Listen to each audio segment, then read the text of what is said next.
இன்றைக்கு நாம் தியானிக்க இருக்கிற வசனம் 1 தெசலோனிக்கேயர் 4ஆம் அதிகாரம் 3ஆம் வசனம். நீங்கள் பரிசுத்தம் உள்ளவர்களாக வேண்டும் என்பதே தேவனுடைய சித்தமாக இருக்கிறது. அந்தபடி நீங்கள் வேசி மார்க்கத்துக்கு விலகி இருந்து. இன்னைக்கு கர்த்தர் நம்மோடு இடைப்படுகிற வார்த்தை நாம் பரிசுத்தமாக இருக்கணும் என்பது தான் தேவனுடைய சித்தமாக இருக்குது. நீங்கள் வேசி மார்க்கத்தை விட்டு விலகி தேவனை அறியாத அஞ்ஞானிகள் போல இச்சைக்கு உட்படாமல் உங்களில் அவனவன் தன் சரீர பாண்டத்தை பரிசுத்தமாயும் கனமாயும் ஆண்டு கொள்ளும்படி அறிந்து, தேவன் நம்மை அசுத்தத்துக்கு அல்ல பரிசுத்தத்துக்கே அழைத்து இருக்கிறார். அதை நாம் உணர்ந்து நம் சரீரமாகிய இந்த பாண்டத்தை பரிசுத்தமாய் காத்து கொள்ளணும், அது பரிசுத்தமாய் ஆண்டு கொள்ளணுன்றார். ஏன்னா நம்மை தேவன் அசுத்தத்துக்கு அல்ல பரிசுத்தத்துக்கு தான் அழைச்சிருக்கிறாரு. அதனால் வேசி மார்க்கத்தை விட்டு விலகுங்கன்னே சொல்கிறாரு. 1 பேதுரு 4ஆம் அதிகாரம் 2ஆம் வசனத்தில் பேதுரு எழுதுகிற இந்த நிருபத்திலையும் பார்க்குறோம். மாம்சத்தில் பாடுபடுகிறவன் இனி மாம்சத்தில் இருக்கும் காலம் வரைக்கும் மனுஷர்களுடைய இச்சைகளின்படியே பிழைக்காமல் தேவனுடைய சித்தத்தின்படி பிழைக்கத்தக்கதாக பாவங்களை விட்டு ஓய்ந்திருங்கள்னு சொல்கிறார். மாம்சத்திலே பாடுபடுறாங்க. இன்றைக்கி பிரச்சனை, பாடு, பலவீனம், வியாதிலாம் எதனால் வருது? மாம்ச இச்சைக்கு நாம் உட்படுறதுனால. அதனால் நீங்கள் அந்த இச்சைகளின்படி பிழைக்காமல் தேவ சித்தத்தின்படி பிழைக்கத்தக்கதாக பாவங்களை எல்லாம் விட்டு ஒழிங்கன்றார். இப்போ என்ன குடி பழக்கம், சிகரெட் பழக்கம், போதை வஸ்துக்கள், இல்லை வேசித்தன விபசார கிரியைகள், இந்த மாதிரியான பாவ அசுசியான காரியங்களில் நம்ம சரீரத்தை மாம்சத்தை உட்படுத்தும் போது அது என்னவாகுது?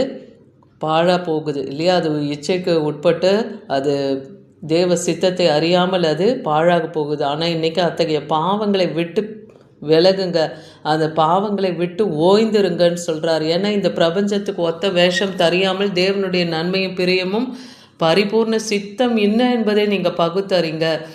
ஏன்னா உங்கள் மனம் புதிதாகிறதுனால மறுரூபம் அடையணும்னு ரோமர் 12:2.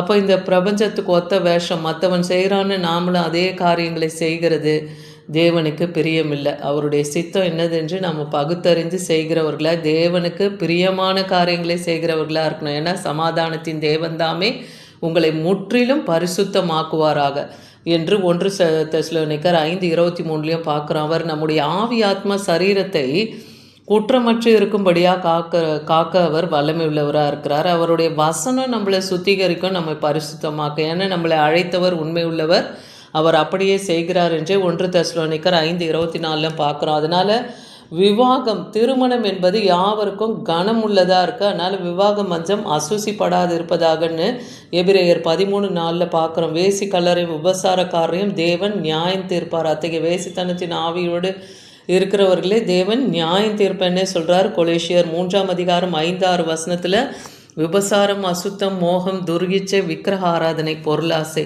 இவைகளை எல்லாம் உண்டு பண்ணுகிற உங்கள் அவயங்களை அழித்து போடுங்க.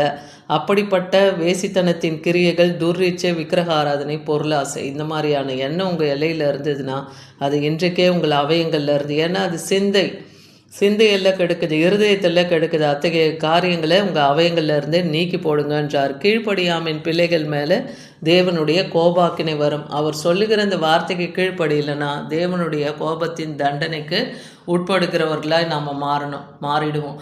எபேசியர் 5ஆம் அதிகாரம் 17ஆம் வசனத்தில் சொல்கிறார், நீங்கள் மதியற்றவங்களா இல்லாமல் கர்த்தருடைய சித்தம் இன்னதென்று உணர்ந்து செயல்படுங்க. அது என்னன்னு நீங்கள் பார்க்கும்போது எபேசியர் 5:4 வம்பு, புத்தியீனமான பேச்சு, பரியாசம் இதெல்லாம் தேவனுக்கு தகாதது. ஸ்தோத்திரம் செலுத்துவதே தேவனுக்கு தகும்னே வேதவசனம் சொல்லுது. அதனால் வம்பு, புத்தியீனமான பேச்சு, பரிகாசம் பண்ணுறது இதெல்லாம் நம்ம எல்லையை விட்டு நீங்கணும்னு நம்ம கர்த்தருடைய கரத்திலே நம்ம காரியங்களை ஒப்பு கொடுத்து ஸ்தோத்திரத்தோடு நம்ம விண்ணப்ப ஜபங்களை ஏறெடுக்கணும். கலாத்தியர் 5:19 சொல்லுது, மாம்சத்தின் கிரியை வெளியரங்கமாக இருக்குது.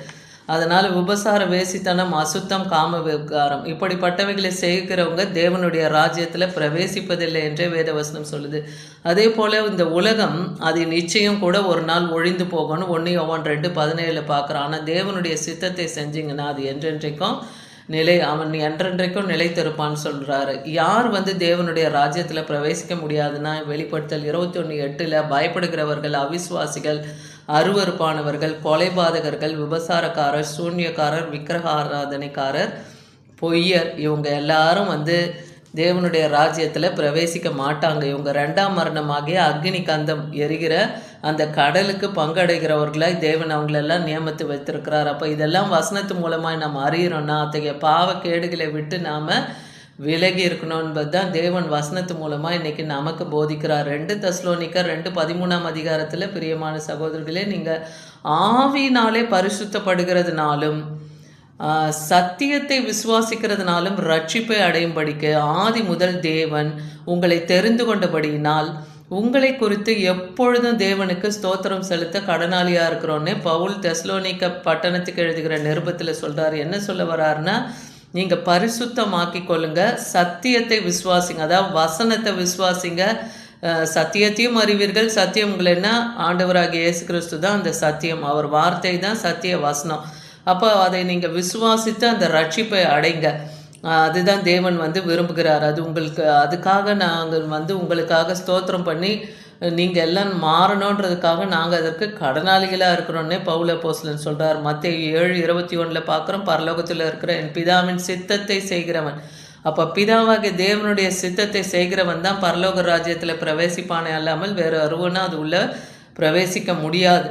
அதனால தான் திருவசனத்தை கொண்டு தண்ணீர் முழுக்கினாலேன்னு எபேசியர் 5:26-27 பார்க்குறோம். அவருடைய வசனம் நம்மளை ஞானஸ்தானம் முழுக்கு போல சுத்திகரிக்குமா, அது நம்மை பரிசுத்தமாக்குமா, கரை திரை இல்லாமல் நம்மளை பரிசுத்தமாக்கி பிழையற்றதுமாக்கி மகிமையுள்ள சபையாகி அதை தமக்கு முன் நிறுத்தி கொள்வதற்கு தம்மை தாமாகவே அதற்காக ஆண்டவராகிய இயேசு கிறிஸ்து எப்படி ஒப்பு கொடுத்தாரோ அதை போல் அந்த பாவங்கள்லாம் நம்ம விட்டு ஒழிய நாம் அவருடைய திரு வசனம் முழுக்கினாலே நம்மளை சுத்திகரித்து பரிசுத்தமாக்கி கொள்ளுகிறவர்களாக இருக்கணும், அர்ப்பணிப்பு இருக்கணும்.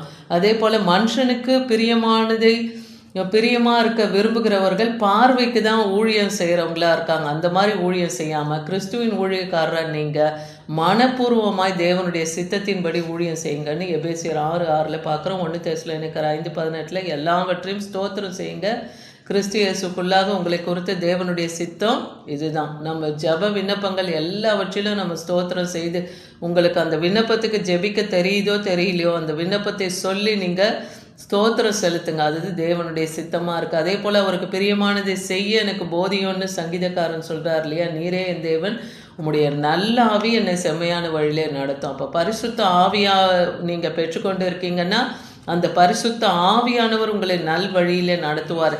அதே போல் உமக்கு பிரியமானதை செய்ய நான் விரும்புகிறேன்னே சங்கீதக்காரன் சொல்கிறார். நியாயப்பிரமாணம் என் உள்ளத்தில் இருக்குன்னு சொல்லி கொள்கிறார். அப்போ நியாயப்பிரமாணத்தின் சட்ட திட்டங்கள் நம் இருதயத்தில் இருக்கும் போதும் தேவனுடைய சித்தம் இன்னதென்று நம்ம அறிந்திருப்போம். மார்க் 4:35 தேவனுடைய சித்தத்தின்படி செய்கிறவன் எவனோ அவன் தான் எனக்கு சகோதரியும் தாயுமா இருக்கிறாங்கன்னு ஆண்டவராகிய இயேசு கிறிஸ்து தன் சீஷர்களோடு அங்கே இருந்த ஜனங்க மத்தியிலையும் சொல்லுகிறத பார்க்குறோம். அவரை தேடி அவர் தாயும் சகோதரனும் வந்திருக்காங்கன்னு சீஷர்கள் அவரிடத்துல சொல்லும்போது சொல்கிறார், எவனொருவன் என் பிதாவின் சித்தத்தை செய்கிறானோ அவனே என் சகோதரனும் தாயுமா இருக்காங்கன்றார். அதனால இன்னைக்கு நம்ம கர்த்தருக்கு பிரியமானது சித்தத்தின்படி செய்யவும் சகலவித நற்கிரிகளை சீர்பொருந்தினவங்களா நாம் இருக்கவும் இடைவிடாமல் நான் ஜபம் பண்ணுகிறேன்னு பவுல் அப்போஸ்தலன் சொல்றார். அதனால எல்லா விதமான ஞானத்தோடும் ஆவிக்குரிய விவேகத்தோடு அவருடைய சித்தத்தை அறிகிற அறிவினாலே நாம் நிரப்பப்படணும். தேவனை அறிகிற அறிவு நம்மை விருத்தியாகும் இல்லையா? தேவனை அறிகிற அறிவிலே வசனத்தை நீங்கள் தேடி வாசிக்க அது தேவனுடைய அறிவை உங்களுக்கு பூர்ணப்படுத்தும். அப்போ பாவம் எது என்பதை நீங்கள் அறிந்து கொள்ளலாம், பரிசுத்தம் எது என்பதையும் நீங்கள் அறிந்து கொள்ளலாம். அப்போ பாவமான காரியங்களை விட்டு தேவன் விரும்புகிற அந்த பரிசுத்தத்தை நாம் அடையணும். ஏன்னா தேவனுக்கு எது பிரியமாக இருக்கு, நீங்கள் பரிசுத்தம் உள்ளவர்களாக வேண்டும் என்பது தான் தேவனுடைய சித்தமாக இருக்குன்னு பார்க்குறோம். அதனால் இன்றைக்கி கற்றுக்கொண்டு இந்த சத்திய வசனங்களின்படி நடந்து தேவ சித்தம் இன்னதென்று உணர்ந்து நாம் செயல்படும் போது நித்திய ஜீவனை அடைய முடியும். ஆமேன்.